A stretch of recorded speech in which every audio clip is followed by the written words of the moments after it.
Parallel plate capacitor. हमने capacitance निकालना parallel plate capacitor का, तो हमने दो प्लेट्स ले ली। प्लेट, ये प्लेट ए है और ये प्लेट बी। प्लेट ए को हमने कुछ पॉजिटिव चार्ज दिए प्लस क्यू प्लेट ए को।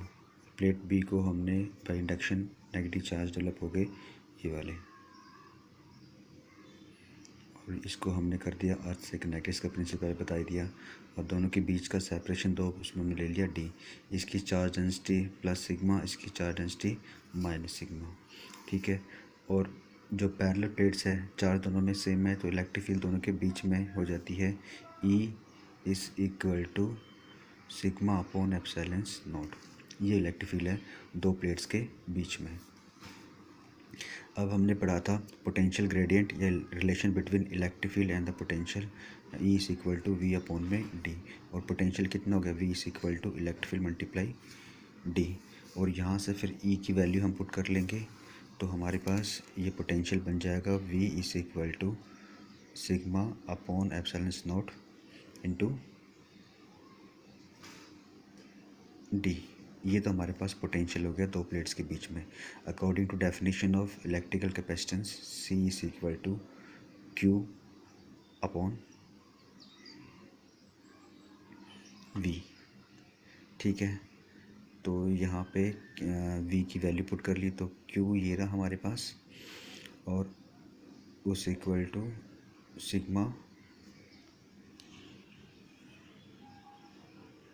सिग्मा डी और ये एप्सिलॉन नॉट। और हमें पता है कि जो इसकी चार्ज डेंसिटी है, चार्ज डेंसिटी कितनी होती है, चार्ज पर यूनिट एरिया। तो सिग्मा की वैल्यू यहाँ पुट कर लो, तो हमारे पास एक कैपेसिटेंस बन जाएगा क्यू और एप्सिलॉन नॉट। और इसकी वैल्यू पुट किया हमने क्यू, और एरिया चला गया ऊपर और अपन में डी।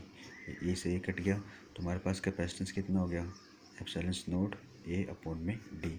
ये कैपेसिटेंस है पैरेलल प्लेट कैपेसिटर का। ठीक है। यहाँ पे जो कैपेसिटेंस हमने निकाला C is equal to epsilon naught A upon में डी, यहाँ पे दो फैक्टर्स पर डिपेंड कर रहा है। C is direct proportional to area. अगर हम इसका एरिया बढ़ा देते हैं तो कैपेसिटेंस या कैपेसिटी क्या हो जाएगी, इसकी बढ़ जाएगी। दूसरा, C is inversely proportional to D. अगर हम सेपरेशन का इसका बढ़ा दें तो इसकी कैपेसिटेंस क्या हो जाएगी, बढ़ जाएगी। अगर हम सेपरेशन कम कर दें तो कैपेसिटेंस क्या हो जाएगा, कम हो जाएगा। ठीक। अब एक टर्म और आती है रिलेटिव परमिटिविटी और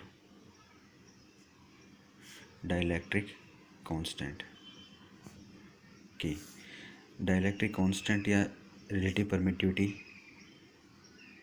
वो होता है रेशियो ऑफ, हमने दो चार्ज ले लिए, एक चार्ज क्यू और एक माइनस चार्ज क्यू, दो चार्ज ले लिए, इनके बीच में कुछ फोर्स है, उसको इलेक्ट्रोस्टैटिक फोर्स बोलते हैं। Q1 और ये Q2 दो चार्ज थे, दोनों के बीच का सेपरेशन था हमारे पास R। दोनों के बीच में अभी सेपरेशन क्या, एयर है, वैक्यूम है, लगा लिया हमने।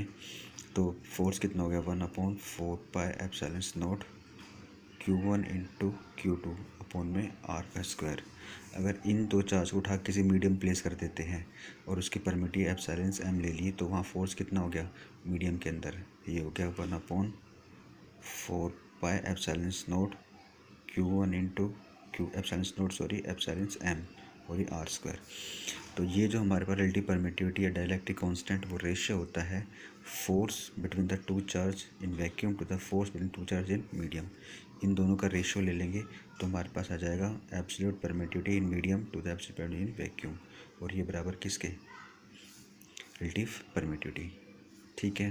फैराडेस ने ये कहा था जो रिलेटिव परमिटिविटी या डाइलेक्ट्रिक कांस्टेंट होता है वो होता है कैपेसिटेंस ऑफ कैपेसिटर विथ कोई डाइलेक्ट्रिक लीनियर सब्सटेंस दो प्लेट्स के बीच में पुट कर दिया, तो हमारे पास कैपेसिटेंस कितना हो गया, CM, capacitance of conductor when dielectric substance place between the to plates, medium रखा हुई।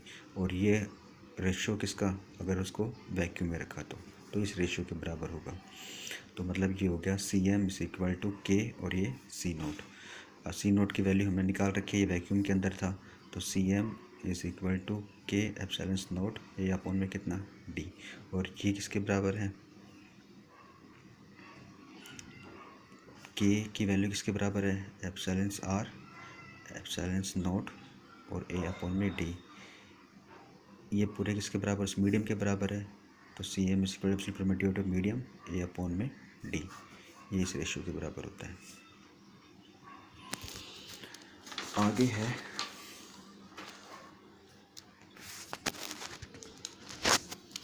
आगे आता है ग्रुपिंग ऑफ कैपेसिटेंस। कैपेसिटेंस को हम ग्रुपिंग कैसे कर सकते हैं, जोड़ कैसे सकते हैं। तो पहले हमारे पास कैपेसिटेंस सीरीज़, इसमें हम 3 कैपेसिटर लेंगे। Capacitor of capacitance C, capacitor होता है अरेंजमेंट जिसमें चार्ज स्टोर कर सकें, और कैपेसिटेंस होता है उसकी प्रॉपर्टी कितना चार्ज स्टोर कर सकता है। तो हमने 3 कैपेसिटर लिए, capacitor of capacitance C1, capacitor of capacitance C2 and capacitor of capacitance C3। इसको हमने कुछ पोटेंशियल दिया, पोटेंशियल से यहाँ पे चार्ज किया प्लस क्यू, ठीक है, यहाँ प्लस किया, और इंडक्शन के जहाँ पे नेगेटिव चार्ज है उतने यहाँ पे क्या आ गए, प्लस चार्ज आ गए, और इस वायर से इस कैपेसिटेंस से कनेक्टेड था, जितने चार्ज थे यहाँ पे ट्रांसफ़र हो गए इस पे, और यहाँ पे जैसे पॉजिटिव चार्ज इंडक्शन हुआ, इंडक्शन जहाँ नेगेटिव चार्ज यहाँ पे क्या पॉजिटिव चार्ज, सेम यहाँ पॉजिटिव चार्ज गए, इंडक्शन हुआ यहाँ पॉजिटिव चार्ज गए, और यहाँ चले गए ग्राउंड पे, ठीक है। चार्ज जाने के बाद जैसे चार्ज देते हैं इसका पोटेंशियल इंक्रीज हो जाता है, इसका पोटेंशियल हो गया V1, इसका पोटेंशियल हो गया V2, इसका पोटेंशियल हो गया V3, ठीक है। और कैपेसिटेंस की डेफिनेशन से हमने पढ़ा था C is equal to Q upon V होता है, तो V कितना हो गया, V is equal to Q upon C1, ये पोटेंशियल, सेकंड पोटेंशियल निकाल लिया, थर्ड पोटेंशियल निकाल लिया। अब कंबाइन करके इसका नेट पोटेंशियल बन गया C और नेट कैपेसिटेंस बन गया CS, और टोटल चार्ज हमने ले लिया क्या है Q।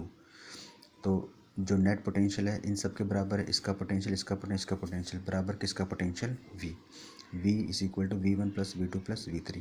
इन सारी की वैल्यू यहाँ पुट की, और ये V की वैल्यू Q अपॉन CS, ये नेट कैपेसिटेंस कितना बन गया जोड़ने के बाद था, और ये इंडिविजुअल कैपेसिटेंस था। Q कॉमन लिया, काट दिया, हमारे पास ये फॉर्मूला आ गया 1 upon CS is equal to 1 upon C1 plus 1 upon C2 plus 1 upon C3। Similarly capacitance को पैरेलल लगाए, a capacitance of capacitance C1, capacitor of capacitance C2, capacitance of capacitance C3। यहाँ से चार्ज Q गए, ठीक है, हमने यहाँ से चार्ज लिए, यहाँ से चार्ज Q बन गए, इसने अपने कैपेसिटी के अकॉर्डिंग चार्ज किया, इंडक्शन हुआ, चार्ज Q बन गए, चले गए। इसने अपने कैपेसिटी के अकॉर्डिंग, वोल्ट सबको सेम मिल रहा है क्योंकि पैरेलल में लगा रखा है। पैरेलल देखो, यहाँ से वायर इसके साथ कनेक्टेड है, यहाँ से वायर इसके साथ कनेक्टेड है, यहाँ से वायर इसके साथ कनेक्टेड है, तो सब अपने अपने कैपेसिटी के अकॉर्डिंग क्या करेंगे, चार्ज करेंगे। इसने चार्ज किया Q1, इसने चार्ज किया Q2, इसने चार्ज किया Q3, और Q1 कितना हो गया, इस पोटेंशियल सबको सेम मिल रहा है, Q1 is equal to C1 into V, क्योंकि हमने कैपेसिटी की डेफिनेशन पढ़ी है C कैपेसिटेंस की, C is equal to Q upon V होता है, तो चार्ज कितना हो गया C इंटू V। तो चार्ज कितना हो गया C इंटू V, पहला चार्ज Q1 चार्ज था, यहाँ पे C1 और V, इसका charge Q2 C2 into V, क्या Q3 is equal to C3 into V। Net charge अगर कंबाइन कर लेते हैं तो नेट चार्ज हो गया Q1 Q2 Q3। अगर हम कंबाइन करते हैं तो इक्विवेलेंट कैपेसिटेंस हम लेके चल रहे हैं, वो क्या है CP। नेट चार्ज कितने हो Q is equal to CP into V, net potential. इन सारी वैल्यूज़ को इसके अंदर पुट कर दी, CP और ये V, Q की वैल्यू यहाँ पुट की, Q1 की वैल्यू यहाँ पुट की, Q2 की वैल्यू यहाँ पुट की, Q3 की वैल्यू यहाँ पुट की, और यहाँ पे V सब में कॉमन था, काट दिया, हमारे पास ये आ गया।